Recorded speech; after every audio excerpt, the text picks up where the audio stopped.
É uma questão de princípio. Você ajuda pessoas e países a se defenderem, especialmente quando pode fazer isso de forma legal e evitar qualquer tipo de retaliação dos Estados Unidos? Ou faz o que aqueles que são tão idealistas acreditam, que é possível simplesmente explodir o mundo e, de alguma forma, isso levará a um resultado melhor?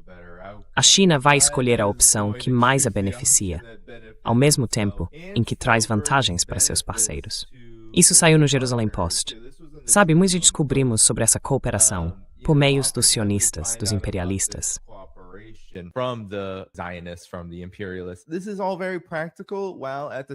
Tudo isso é muito prático e, ao mesmo tempo, incrivelmente útil. Integrar radares, linhas de produção, ajudar o Irã a mover seus sistemas de mísseis para o subsolo. Quero dizer, isso é uma assistência muito prática, bem, que ajuda o Irã a maximizar suas próprias capacidades e mantém o relacionamento em uma base de igualdade, o que é fantástico. Acho que essa é uma das grandes prioridades para todos os países envolvidos, incluindo o Irã. Não vemos o Irã implorando a Rússia e a China por apoio militar, além, você sabe, de transferências de tecnologia muito prática. E acho que isso é intencional.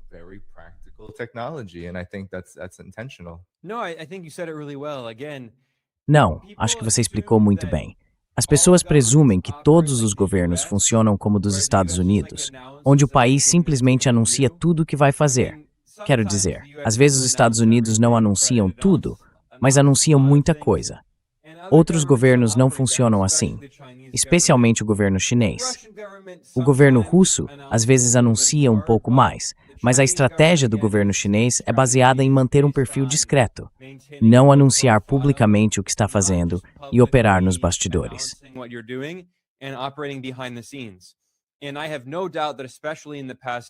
E não tenho dúvida de que, especialmente no último ano, depois da última vez que os Estados Unidos bombardearam o Irã em maio, o Irã vem se preparando e obteve tecnologia, sistemas de armas e outros recursos da China e da Rússia.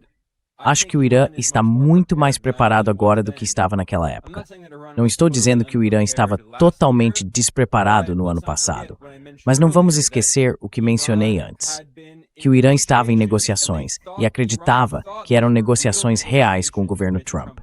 Agora sabemos que foi uma farsa, uma ilusão, destinada a manter o Irã relativamente despreparado e desprevenido para essa guerra surpresa entre os Estados Unidos e Israel. Eles estão muito mais preparados agora.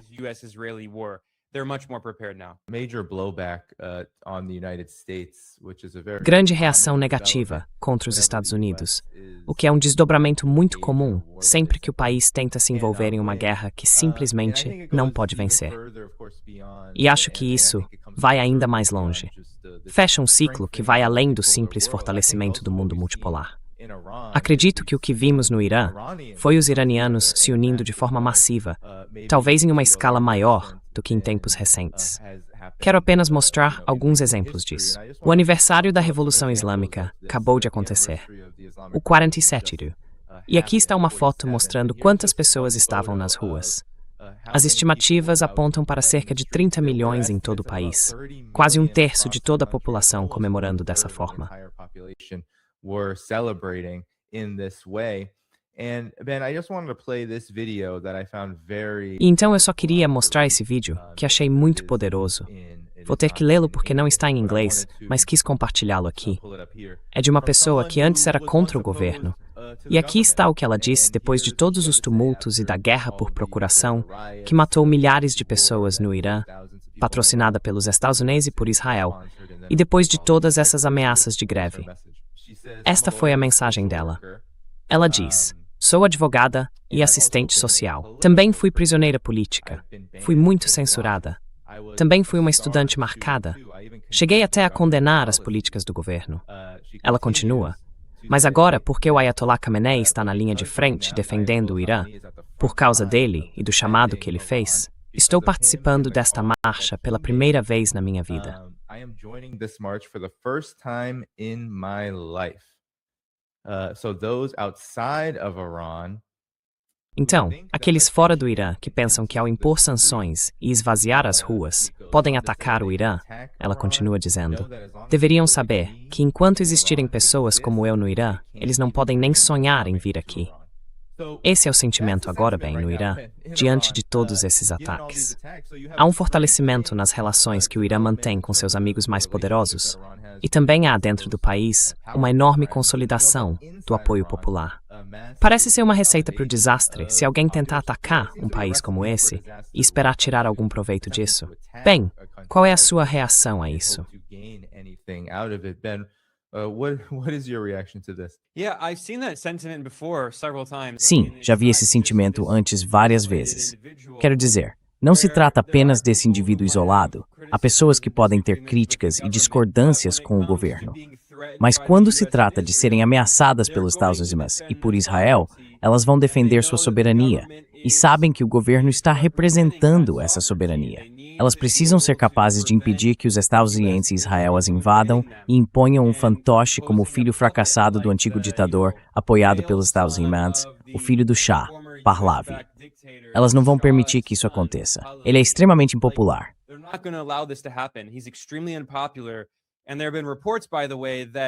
E houve relatos, aliás, de que o chamado príncipe exilado, Pahlavi, tem se reunido com autoridades do governo dos Estados Unidos.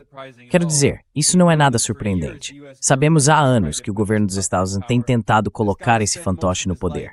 Esse cara passou a maior parte da vida morando nos Estados Unidos e na Europa. Quero dizer, ele é um fantoche completo. Agora, em relação aos ataques dos Estados Unidos ao Irã, um ponto que tenho enfatizado muito no meu trabalho. E vai sangue um vídeo e um artigo de T. Ford. É a guerra econômica, que é tão devastadora e ainda mais mortal que o militar convencional.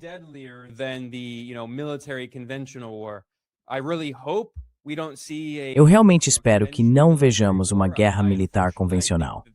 Infelizmente, acho que os Estados Unidos provavelmente vão bombardear o Irã novamente. Se isso vai se expandir por uma guerra maior, veremos. Ou se será como da última vez, quando durou, 2 semanas, veremos.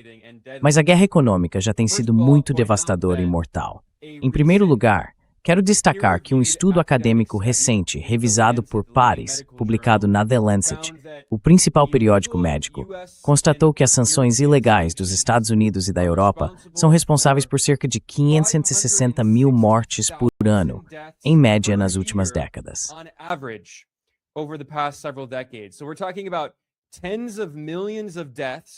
Estamos falando de dezenas de milhões de mortes nas últimas décadas por causa das sanções ilegais do Ocidente contra o Iraque, Irã, Cuba, Venezuela, RPDC, Zimbábue e Eritreia.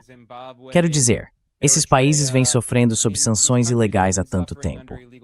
Não podemos esquecer que durante o governo Clinton, a secretária de Estado era a criminosa de guerra Madeleine Albright. Ela foi notoriamente questionada em uma entrevista aos 60 Minutes sobre um relatório que constatou que 500 mil de crianças iraquianas morreram por causa das sanções ilegais dos Estados contra o Iraque. Isso aconteceu porque elas não conseguiam obter remédios, equipamentos médicos ou até mesmo comida. Então, 500 mil de crianças morreram.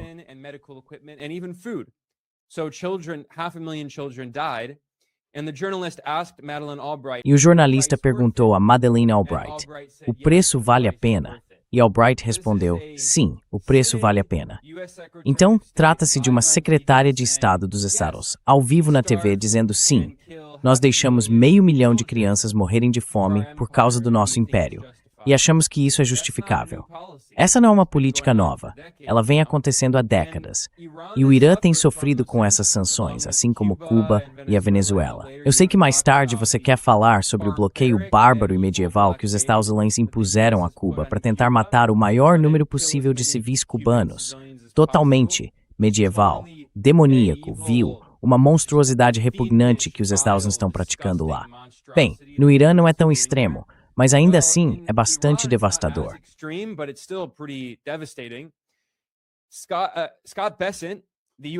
Steve Mnuchin, o secretário do Tesouro dos Estados Unidos, declarou publicamente em vários discursos que os Estados estão tentando colapsar a economia iraniana. Essas foram as palavras que ele usou. Ele disse que estão tentando colapsar a moeda iraniana, o rial, para torná-la sem valor, destruir o poder de compra de 93 milhões de iranianos. Quero dizer, isso não é apenas sobre o governo, certo? Se você é iraniano, é pago em reais, não é pago em dólares. Seu salário é em reais. Então, se o objetivo dos Estados Unidos é destruir o poder de compra do real, que é o objetivo declarado, segundo Mnuchin, e ele se gabou de causar toda essa inflação no Irã, do que eles estão se gabando é de destruir o poder de compra dos iranianos comuns e tornar seus salários sem valor.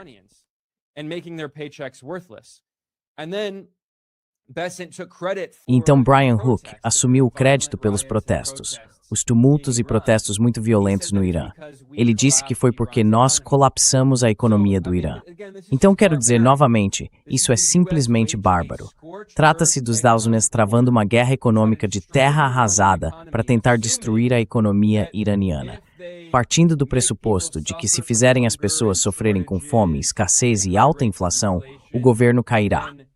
Mas em alguns casos, o que realmente acontece é que isso força pessoas que eram críticas ao governo a se unir em torno da bandeira, a apoiar o governo, como aquela mulher que vimos no vídeo, porque elas entendem que apesar das diferenças com o governo, o Estado está agindo para defender sua soberania, e elas não querem ser colonizadas e controladas por uma potência estrangeira.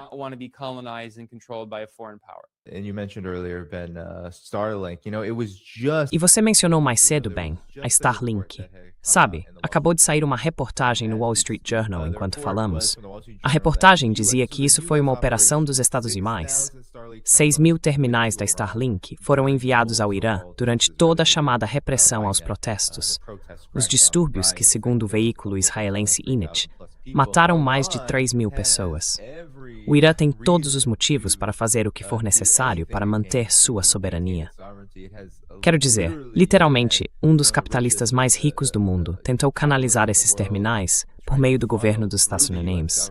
E tudo isso fez parte do que Scott Bessent admitiu, que os Estados tentaram afundar a economia e a moeda do Irã para promover uma mudança de regime. E agora parece que tudo isso foi esquecido, e estamos apenas falando sobre um acordo nuclear.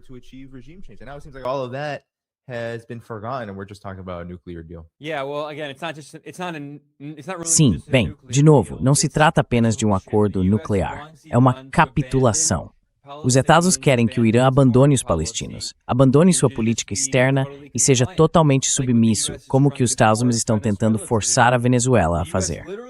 Os Estados literalmente disseram à Venezuela, vocês têm que cortar os laços com seus parceiros mais importantes, China, Rússia, Irã e Cuba.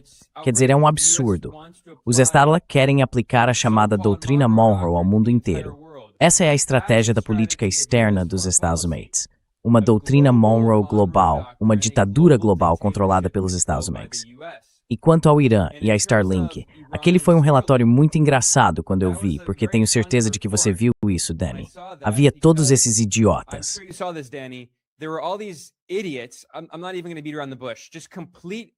Nem vou ficar enrolando. Só completos idiotas afirmaram que, foram manifestantes e dissidentes no Irã que de alguma forma arrecadaram dinheiro e compraram milhares de unidades da Starlink. Claro, porque eles têm dezenas ou centenas de milhões de dólares sobrando. Não, você teria que literalmente ser uma criança ou um completo idiota para acreditar nessa besteira. Essa foi a narrativa que nos empurraram por algumas semanas. E então a mídia israelense diz, sim, aliás, foi o governo dos Estados Unidos. Quer dizer, mais uma vez, isso só mostra que não dá para acreditar nem na metade do que é dito na mídia ocidental sobre o Irã ou qualquer um desses países. E os chamados jornalistas que repetiram essas histórias antes disso eram apenas, de novo, propagandistas. São estenógrafos do governo dos Estados Unidos. Se eles realmente acreditavam que os iranianos estavam apenas arrecadando dinheiro para comprar, é tão estúpido. Pois é.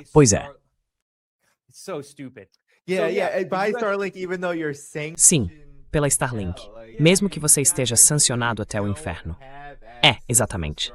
Na verdade, você não tem acesso a Starlink, a menos que seja feita uma exceção. E a única exceção que pode ser feita é por meio de uma operação. Então, é o único jeito, certo? Porque o Elon Musk não vai ser pego morto violando sanções dos Estados. De jeito nenhum.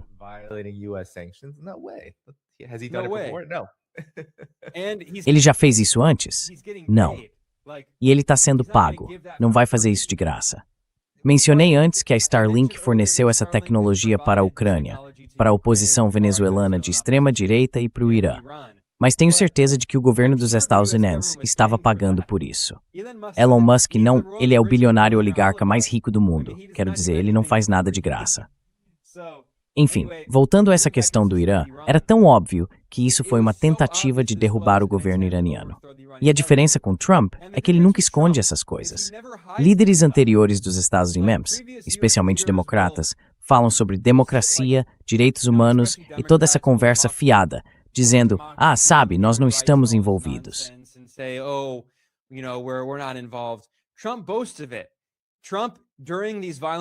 Trump se gaba disso. Trump, durante esses distúrbios violentos, e essa insurgência, quero dizer, um jornalista israelense admitiu que um país estrangeiro estava fornecendo armas a esses insurgentes violentos no Irã para tentar derrubar o governo e matar as forças de segurança. Ele não nomeou o país, mas não precisamos especular. São os Estados Unidos e Israel, obviamente, fornecendo armas a esses extremistas iranianos, esses insurgentes, para derrubar o governo. E é por isso que houve todas essas reportagens sobre o número de mortos no Irã e a tradução incorreta dos comentários feitos por Ali Khamenei, que disse que havia cerca de 3.000 mortes no total. Isso não inclui apenas manifestantes e protestantes, inclui centenas de agentes de segurança.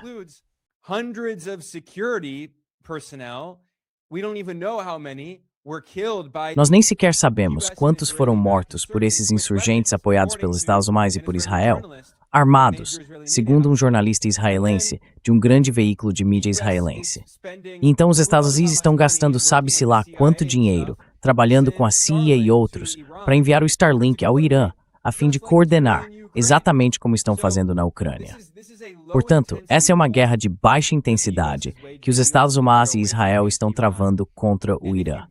E se você acredita nessa propaganda infantil, nessa narrativa ocidental de que são apenas manifestantes pacíficos e o regime maligno, o vilão de bigode em Teherã que simplesmente atira nos manifestantes porque é sedento de sangue e adora matar pessoas inocentes. Se você acredita nisso, quero dizer, você se deu uma lobotomia.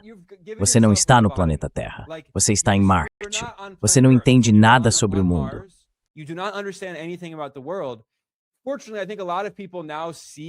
Felizmente, acho que muitas pessoas agora enxergam através dessa propaganda, especialmente aquelas que se lembram das mentiras sobre a Líbia em 2011 e depois das mentiras sobre os chamados manifestantes pacíficos e rebeldes moderados na Síria, que acabaram sendo a Al-Qaeda.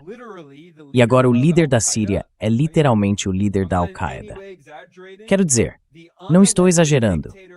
O ditador não eleito da Síria neste momento, apoiado pelo Ocidente, era o líder da Al-Qaeda e fazia parte do ISIS.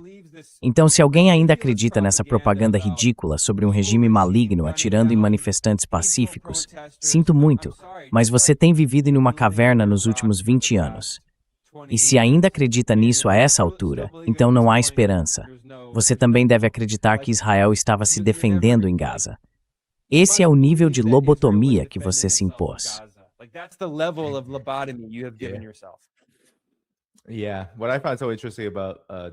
Sim, o que acho tão interessante sobre o próprio Donald Trump é como ele literalmente, quer dizer, nós mostramos o trecho do J.D. Vance em que ele diz, não somos a favor de mudança de regime, quando na verdade eles estavam falando em se livrar estavam falando sobre como isso estava sendo vazado intencionalmente para a mídia, que os Estados Unidos queriam um ataque rápido e queriam eliminar todos os líderes das Forças Armadas e do governo do Irã. E por que isso foi vazado publicamente? Bem, eles queriam que as pessoas soubessem que não haveria uma grande guerra, mas... Não vamos esquecer que no ano passado, Trump publicou no Truth Social, o próprio site dele, pedindo uma mudança de regime. Ele literalmente usou o termo mudança de regime e vem usando o slogan tornar o Irã grande de novo. Ele continua dizendo isso. Em vez do que normalmente acontece nos Estados Unidos, você sabe, no mundo do establishment de política externa neoconservador, onde eles tentam mentir descaradamente para nós, ou pintar um quadro para nos convencer a apoiar uma operação de mudança de regime, agora temos Donald Trump fazendo exatamente o que você disse, Ben. E então, algumas semanas depois, quando não dá certo, a narrativa muda, certo? Bem, nós adoramos as conversas. Só queremos conversar. Somos totalmente a favor de chegar a um acordo. É capitulação. Eles continuam tentando martelar essas exigências intratáveis que o Irã nunca vai aceitar e continuam batendo nessa tecla. Mas é só isso que queremos, certo? Não somos realmente a favor de uma mudança de regime. É como uma dissonância cognitiva sendo constantemente exibida diante de nós para, eu acho, desviar a atenção. Porque quando as coisas não dão certo, não fica muito bonito para o império excepcionalista liderado por um dos presidentes mais abertamente arrogantes que tivemos em gerações.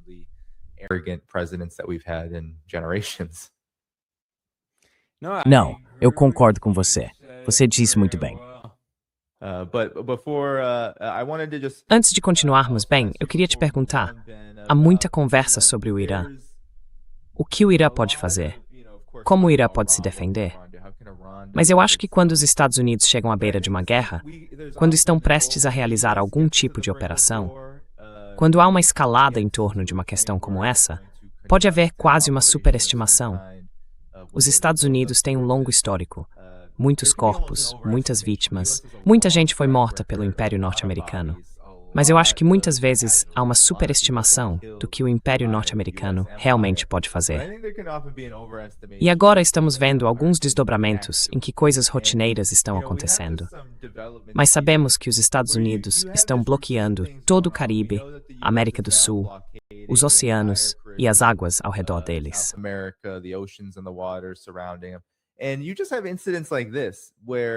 E aí acontecem incidentes como este, em que eles ocupam tanto espaço que acabam se esbarrando, colidindo uns com os outros. Mas aí você também tem pura e simples incompetência, certo? Você tem esse império tomado pela arrogância, bem, e isso tende a gerar muitos erros. Quando você tem um império ofensivo, que basicamente só sabe matar pessoas, surgem muitos problemas quando ele realmente precisa fazer algo ou reagir a uma situação.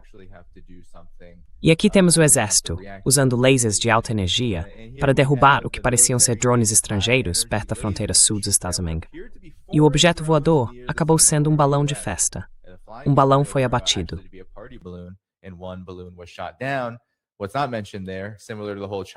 O que não é mencionado aí, semelhante a todo o escândalo do balão espião chinês que você provavelmente lembra, bem, é que isso custa muito dinheiro. O incidente do balão espião, acredito eu, custou ao governo de Joe Biden de 3 a 5 milhões de dólares dos contribuintes americanos. Este aqui provavelmente, mesmo que tenha custado menos, ainda chegou a quase 1 milhão de dólares, considerando o quanto o complexo militar industrial dos Estados Unidos cobra hoje em dia. Então, o que você acha da posição imperial geral dos Estados Unidos no mundo neste momento? Parece que o país está se envolvendo em guerras nas quais, quando se trata do Irã, da Rússia e depois da China, as coisas são muito mais difíceis, e as limitações desse império parecem estar mais visíveis do que em anos anteriores.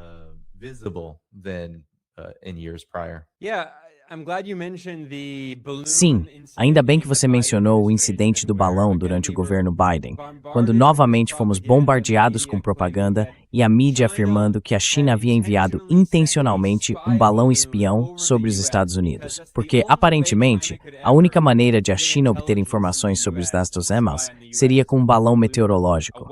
Foi um absurdo total. Houve uma paranoia e histeria insanas na mídia por alguns dias.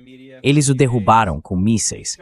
E depois, o próprio exército dos Estados Unidos admitiu que na verdade foi um erro, que o balão meteorológico havia simplesmente saído de curso e que a China não estava tentando espionar os Estados Unidos intencionalmente. E agora vemos novamente essa histeria ridícula com eles derrubando um balão de festa.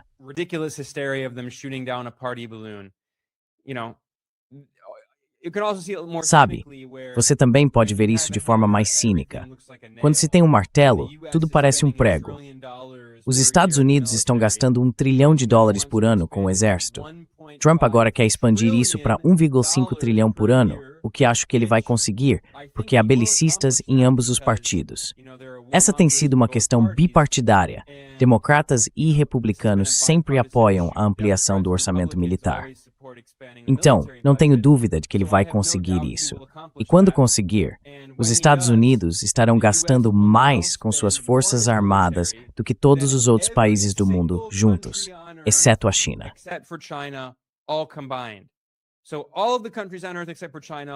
Então, todos os países da Terra, exceto a China, tudo o que eles gastam com seus exércitos somado, ainda será menos do que o que os Estados Unidos gastam. Totalmente insano. Mas enfim, voltando a essa questão do medo e da incompetência, quando você cerca o mundo inteiro com 800 bases militares estrangeiras, isso consome muita energia e recursos, e às vezes você acaba se tornando descuidado e imprudente. Isso nos leva de volta ao ponto que venho enfatizando ao longo da nossa conversa de hoje. Os Estados Unidos são realmente bons em bombardear e atacar países pequenos que não conseguem se defender, derrubar seus governos, causar caos e destruição, e depois simplesmente voltar para casa dizendo, ok, agora é responsabilidade de vocês.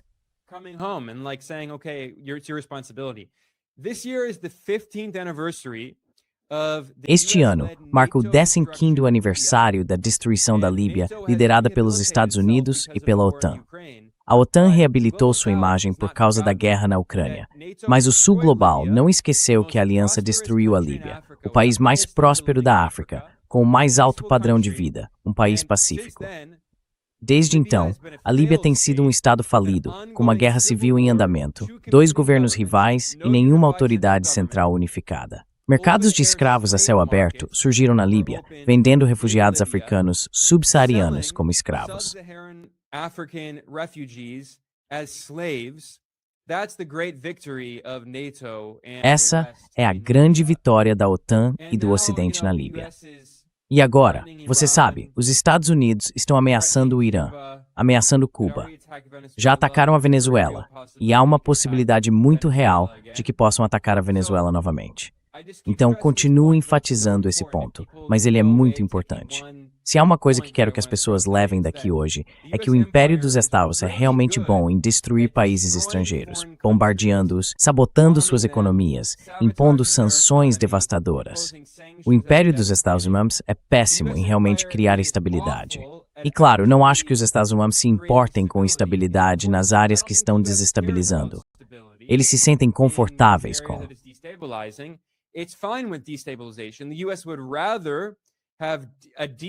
Os Estados Unidos preferem ter uma região desestabilizada a ter governos independentes que resistam ao seu império global. Vimos isso na Síria, na Líbia, no Iraque, no Afeganistão. Os Estados Unidos estão totalmente confortáveis com a instabilidade, o caos e o retrocesso, porque isso também é, como se sabe, muito lucrativo para o complexo militar industrial norte-americano. E agora que os Israélitas estão fazendo isso na América Latina, isso vai causar ainda mais repercussões dentro de casa, porque nas últimas décadas os Estados Unidos têm bombardeado e desestabilizado principalmente países da Ásia Ocidental e do Sul, Iraque, Afeganistão, Líbia, Iêmen, Síria. Isso provocou uma enorme crise de refugiados, e muitos desses refugiados imigrantes, talvez não a maioria, mas muitos, foram para a Europa.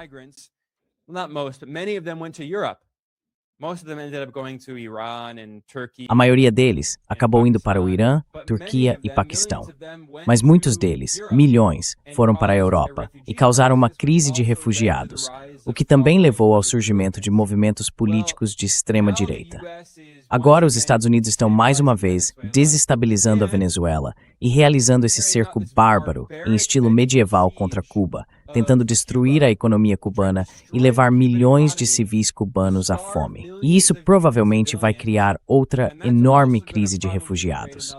Os Estados Unidos têm sido muito eficientes em desestabilizar países do outro lado do mundo, e agora estão fazendo isso de forma mais direta no hemisfério ocidental, mais uma vez assumindo arrogantemente que não haverá consequências.